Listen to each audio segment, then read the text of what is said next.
అందరికీ నమస్కారం అండి. తల్లికి వందనం అనే పథకం కింద మనం 1 నుండి 12వ తరగతి వరకు చదివే పిల్లలకు తల్లులకు గుడ్ న్యూస్ అండి.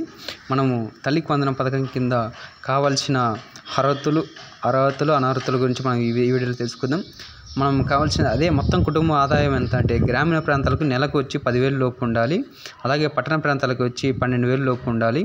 అలాగే భూమి కుటుంబానికి అంటే ఎంత ఓవరాల్గా 3 ఎకరాల కంటే తక్కువ మాగాణి లేదా 10 ఎకరాల కంటే తక్కువ మెట్ట లేదా రెండు కలిపి గరిష్టంగా 10 ఎకరాల లోపు ఉన్న కుటుంబానికి వారు మాత్రం అర్హులు. అంటే 10 ఎకరాల లోపు ఉండాలి మినిమం. లేదా తల్లి లేదా లబ్ధిదారులు కలిగి ఉండాల్సిన ధృవపత్రాలు తల్లి లేదా లబ్ధిదారు తెల్ల రేషన్ కార్డు కలిగి ఉండాలి. లేదంటే ప్రభుత్వం జారీ చేసిన చెల్లుబాటు అయ్యే ఆధార్ కార్డు కలిగి ఉండాలి.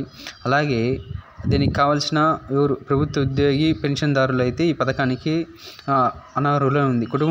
కుటుంబంలో ఏ వ్యక్తి అయినా ప్రభుత్వ ఉద్యోగి లేదా పెన్షన్దారులై ఉండరాదు. ఈ పథకానికి ఈ షరతు నుండి పారిశుద్ధ కార్మికులు మాత్రం మినహాయింపు ఉంటుంది. అలాగే 4 చక్రాల వాహనం ఉండరాదు. దీనికి మినహాయింపు ఉంది. ట్రాక్టర్సు, ట్యాక్సీ, ఆటోలు ఈ షరతు నుండి మినహాయింపు ఉంటుంది. అలాగే విద్యుత్ వినియోగం వచ్చి గడిచిన 12 నెలల్లో కుటుంబం యొక్క విద్యుత్ వినియోగం నెలకు 300 యూనిట్లు మించరాదు గడిచిన 12 నెలల్లో. అలాగే ఆదాయ పన్ను చెల్లిస్తున్న వారైతే అనర్హులు. అలాగే పట్టణాల్లో ఆస్తి మున్సిపల్ పరిధిలో 1000 చదరపు అడుగుల కంటే తక్కువ స్థలం ఉన్నవారు అర్హులు.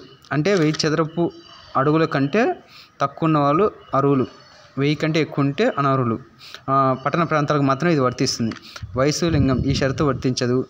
పుట్టిన తేదీ ధృవీకరణం పుట్టిన తేదీ ఆధార్ కార్డు, సమీకృత ధృవీకరణ పత్రం లేదా 11 వచ్చి బ్యాంకు ఖాతా తల్లి లేదా లబ్ధిదారు యొక్క గుర్తించబడిన గార్డియన్ యొక్క బ్యాంకు ఖాతా లేదా ఆధార్ కార్డు అనుసంధానించరాదు.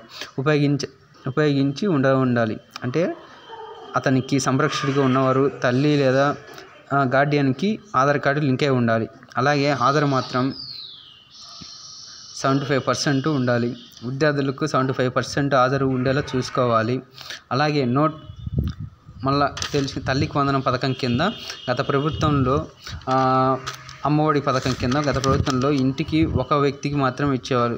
ఈసారి తల్లికి వందనం పథకం కింద కుటుంబంలో ఎంతమంది వారు ఉంటే అంతమందికి వారు అర్హులని మనకి ఈ యొక్క తల్లికి వందనం పథకంలో మన ఏపీ గవర్నమెంట్ వారు ఇచ్చిన అఫీషియల్ న్యూస్ అండి. అధికారిక ఉత్తర్వులు వెలువడిన తర్వాత ప్రమాణం మారే అవకాశం ఉంటుంది. అంటే అధికారిక న్యూస్ మళ్ళీ వచ్చినాక ఏమన్నా చేంజెస్ ఉంటాయండి. అప్పుడు దాకా ఈ పథకాలకి ఇవి కావాల్సిన అర్హతలు తప్పనిసరిగా ఉండేటట్టు చూసుకోండి. థ్యాంక్ యూ అండి.